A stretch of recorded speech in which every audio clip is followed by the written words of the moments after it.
Kabalan, muli na naman nagliwanag ang syudad ng San Fernando, Pampanga dahil sa 10 naglalakihan at makukulay na parol na 10 barangay.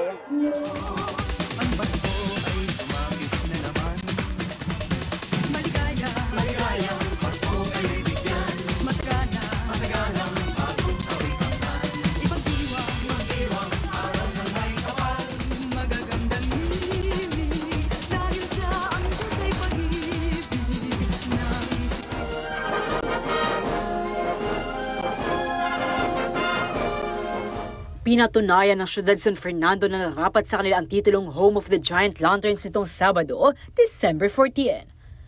Bagamat lahat ng higanting parol ay nagpamalas ng angking galing sa ligligan parol sa Robinson Star Mills, sa huli, isang itinanghal na kampyon na siyang nakabihag sa puso ng mga hurado at manonood. Ito ang Barangay San Nicolas. From first runner-up ng GLF 2023, napagtagumpay nito may uwi ang kampyonato makalipas ng 20 taon. And our new Giant Lantern Festival champions, Barangay San Nicolas. First time namin mag-champion, iba pala yung pakiramdam ng champion. Last year, first runner-up. Ngayon, dinoble namin yung preparation namin para yun, makuha yung champion. Nakuha nga.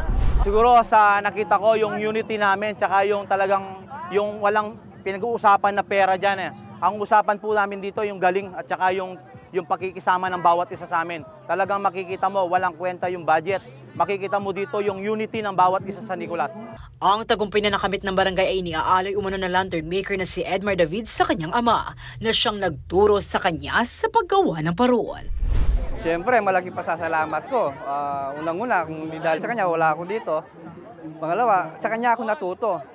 Kaya para sa kanya to, itong pangalang to. Samantala, ayon sa CDRMO, aabot sa 10,000 manonood ang dumayo para masaksihan ng personal ang ligligan. As of December 16, nasa halos 800,000 naman ang nanood sa FB Live ng CLTV 36. Para naman sa mga nais pambalikan na naging kaganapan sa pinakamasayang selebrasyon sa syudad San Fernando, ito ay maaaring mapanood sa CLTV 36. Liana Canilaw, CLTV 36 News.